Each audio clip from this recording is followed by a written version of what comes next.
పాఠమే కనబడుతుంది. ఆత్రేయ రచనల్లో ఆ బాపు బొమ్మల్లో తెలుగమ్మే నడిచొస్తుంది. అలలే శృతులై జతులై పలికే వీణల్లో ప్రతినాదం నీవే కావాలి. కలలో రాసిన కవితల నవలల పదములలో ప్రతి అర్థం నీవే ఉండాలి. సురగంగా నదిలో నా స్నానం చేసి నెలవంక నిన్నే చూడాలి. ఆ అందం ఆ చందం అంతా నీకే సొంతం, అది నాకు సొంతం కావాలి.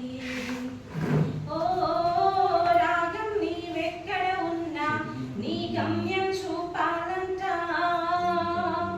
ఓ రాగం నువ్వెక్కడ ఉన్నా నీ తీరం చేరాలంట. మా ఊరి ఎంకి పాటల్లో ఎన్నో భావాలు దాగేనంట.